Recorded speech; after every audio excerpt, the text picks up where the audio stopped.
di Journey with Cika. So, untuk beberapa waktu ke depan aku gak bakalan sendiri dalam memandu acara ini. Tapi aku bakalan ditemenin nih sama temen aku yang ceria banget. Hai Cika. Nah, jadi gini nih, hari ini kita bakalan kedatangan 2 narasumber nih. Dan kita akan bincang-bincang bareng mereka seputar apa sih integral itu dan seperti apa penerapannya dalam kehidupan sehari-hari atau mungkin di berbagai bidang tertentu. Wow, topiknya lumayan berat ya. Bener-bener. Tapi dengan datangnya 2 narasumber ini, semoga aja kita bisa memberikan pemahaman kepada audiens di rumah tentang apa sih integral itu dan bagaimana kira-kira cara penerapannya dalam kehidupan sehari-hari. Bener banget nih, jadi kayaknya kita nggak perlu lama-lama kali ya. Kita panggil 2 narasumber kita kali ini. Nah, kita udah kedatangan 2 narasumber kita nih, jadi kita langsung sapa aja kali ya. Halo Danu, halo Andra. Nah Cik, pasti audiens di rumah bertanya-tanya nih, siapa sih Wandra dan Danu ini? Kenapa mereka bisa jadi narasumber untuk pembahasan integral kita kali ini? Pertanyaan bagus tuh nih, kalau ditanya Danu dan Wandra ini siapa ya? Sebenarnya mereka teman kita sih. Cuman kalau ditanya alasannya kenapa mereka bisa jadi narasumber kita, yaitu karena topik yang akan kita bawakan hari ini tuh berhubungan langsung sama mereka berdua, di mana Danu dan Wandra adalah mahasiswa dari jurusan teknik industri. Kayak gitu nih. Oke, jadi tanpa buang-buang waktu kita langsung aja kali ya. So, Danu dan Wandra sebelumnya boleh tahu gak sih alasan kalian memilih masuk teknik industri itu apa? Siapa dulu nih? Mungkin dari aku dulu nih. Boleh. Kalau dari aku pribadi, aku memilih jurusan teknik industri itu karena mencakup aspek teknik, bisnis, manajemen, dan industrinya juga. Jadi dengan kata lain itu gado-gado ya. Campur-campur lah ya. Kalau aku integral dari aku sih, karena pekerjaan aku geluti. Karena aku kerja di industri otomotif gitu. Nah, bicara tentang prodi teknik industri, pasti kan ya nggak jauh-jauh dari yang namanya mata kuliah kalkulus. Bener tuh? Bener banget. Nah, bicara tentang prodi teknik industri, pasti gak jauh-jauh dari mata kuliah kalkulus kan ya? Bener banget nih, itu udah pasti dong. Nah, kebetulan banget nih, sebelum kita masuk ke topik utamanya, aku pengen nanya dulu sejauh apa sih pemahaman kalian tentang integral itu sendiri? Konsep lanjutan dari penjumlahan volume dan luas. Nah, kalau dari Danu sendiri gimana pemahaman kamu dan tentang integral ini? Sebenarnya nggak jauh beda ya dari yang tadi dijelasin dari Wanda. Kalau dari aku itu integral lebih ke menghitung akumulasi dari suatu besaran. Oke, jadi bisa dibilang integral nih bagian dari matematika yang nggak cuma mempelajari tentang volume dan luas ya, tapi juga mempelajari tentang akumulasi dan besaran. Dan itu berarti penerapan integral itu bisa kita temui di mana-mana kan? Iya gak sih? Nah, iya bener banget tuh. Kalau gitu bisa nggak sih kalian ngasih tahu ke kita nih dan juga audiens di rumah tentang penerapan integral ini tuh sebenarnya ada di bidang apa aja sih? Dan mungkin nggak usah jauh-jauh kali ya dari kehidupan sehari-hari kita. Mungkin misalnya di bidang ekonomi, sejauh apa sih nih penerapan integral di bidang ekonomi? Siapa nih yang mau jawab? Mandra mungkin? Oke, mungkin aku duluan deh. Oke. Dan untuk menghitung analisis ekonomi dan nilai waktu gitu. Wow, ternyata integral ini punya peran yang banyak juga ya di bidang ekonomi. Bener banget Cik. Tapi selain ekonomi ada lagi gak sih penerapan integral di bidang lain? Pasti ada dong. Di teknik maupun di fisika itu integral itu selalu berkaitan ya, baik di perhitungan titik berat dan momen inersia. Nah, dan itu perhitungannya pasti menggunakan konsep integral. Wow, ternyata konsep integral ini banyak diterapkan di berbagai bidang ya? Iya nih, aku juga baru tahu banget nih. Nah, untuk penerapan dalam bidang ekonominya sendiri, bisa nggak sih Wandra, kamu bagi ke kita nih penerapan integral kalau dibuat dalam bentuk sebuah soal cerita. Nah, kebetulan aku juga udah ada soalnya, kamu bisa bantu aku buat jawab nggak? Boleh. Oke, boleh. Aku udah nyiapin papan tulis kali ya, ntar aku bantu buat kamu. Nah, aku punya soal nih. Soalnya seperti ini nih, Ndra. Dalam ekonomi, fungsi permintaan atau demand function biasanya digunakan untuk menggambarkan antara harga dan jumlah barang yang diminta. Dan dari soal ini tuh diketahui fungsi permintaan suatu barang. Q dalam kurung P sama dengan 100 dikurang 2P. di mana Q adalah jumlah barang yang diminta pada harga P, sedangkan P adalah harga barangnya.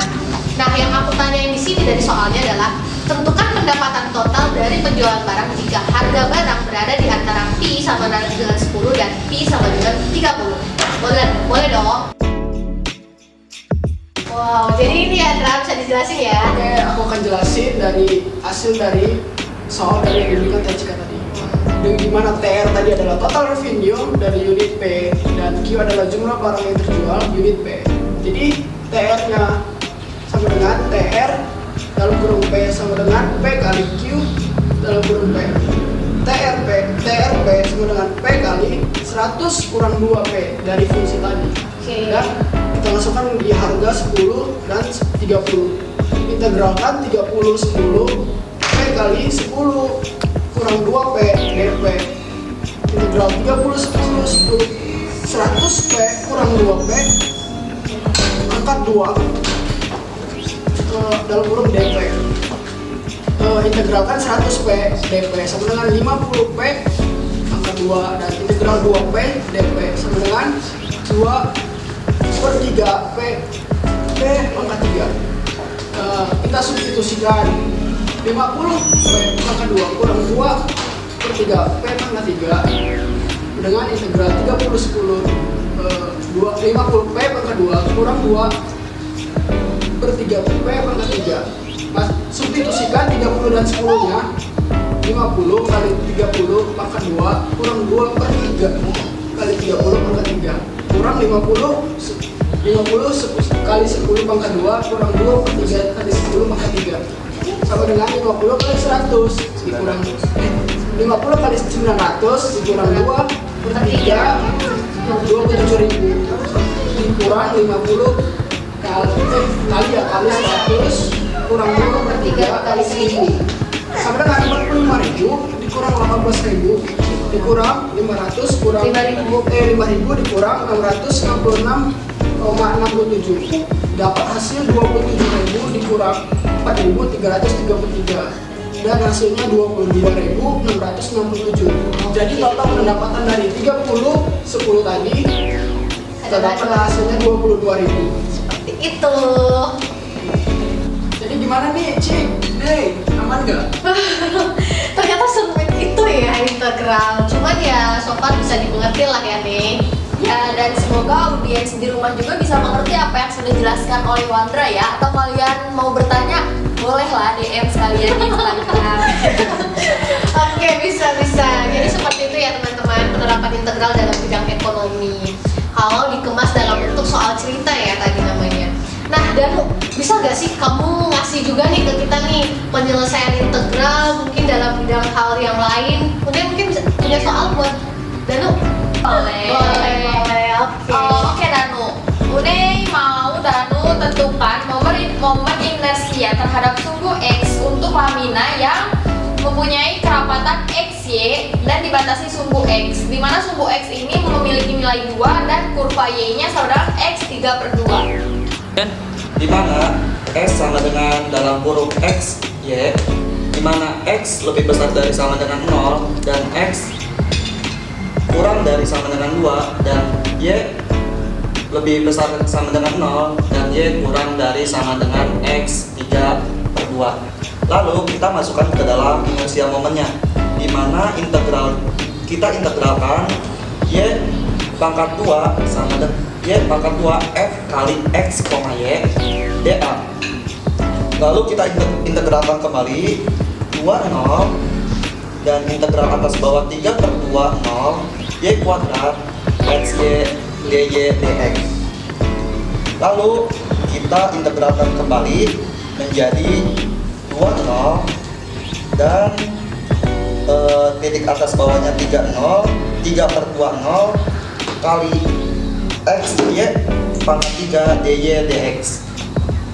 Setelah itu maka didapatkan integral atas dan bawah 2 0 1/4 X Y pangkat 4 dikalikan X 3/2 batas bawahnya 0 dan dikalikan dx, dimana kita substitusikan hasil dari ini menjadi integral atas bawahnya 2 dan 0 1/4 X dikalikan dengan X 3/2 dipangkatkan 4 dx. Maka didapatkan integral dari persamaan berikut adalah integral atasnya 2 dan integral bawahnya adalah 0. 1/4 X pangkat 7 dx. Selanjutnya kita lanjutkan ke bagian integral atas bawahnya adalah 2 dan 0. 1/4 X pangkat 8. Ini didapatkan dari penjumlahan dari hasil substitusi sebelumnya. X pangkat 8/8 integral atasnya adalah 2 dan integral bawahnya adalah 0 sama dengan 1/4 dikali 2 pangkat 8/8, maka diperoleh hasil 1/4 dikali 256/8. Lalu jawabannya adalah 8. Maka momen inersia yang kita dapat dari hasil kerapatan tadi adalah 8. Ya kira-kira begitulah harusnya. Aman nggak nih Cik? Aku sih aman ya, dan penjelasannya juga bisa dipahami. Tapi gimana Cik? Kayaknya bisa, tapi terkesan emang lebih ringkas dan mudah dipahami dibanding case yang tadi dijelasin sama Wandra ya. Ya karena mungkin beda soal, jadi beda pembahasan, jadi jawabannya juga akan beda. Oke, I got it ya. Ya, semoga audiens di rumah juga bisa memahami ya dan bisa mengerti penjelasan dari dua narasumber kita ini. Ya kan nih? Ya benar Cik, dan ternyata integral itu ada banyak ya penerapannya, dan kita hanya membahas sebagiannya saja nih. Bener banget. Dan oh iya, terima kasih banget ya sebelumnya Danu dan Wandra karena udah mau meluangkan waktu kalian untuk ngobrol bareng di sini sama kita dan juga buat berbagi dan sharing tentang integral sama audiens di rumah. Ya, sama-sama ya Cika. Terima kasih juga untuk audiens di rumah. Semoga apa yang kami bagikan di sini bisa kalian pahami juga dan bisa kalian terapi di kehidupan sehari-hari. Oke, so kali ini kita mau closing. Sekali lagi terima kasih Danu, Wandra, dan Bune udah mau nemenin aku. Dan sampai ketemu. Bye. udah diimprove nilai waktu ya. Cek 1. Boleh tuh handphonenya. Cek 1 kedua.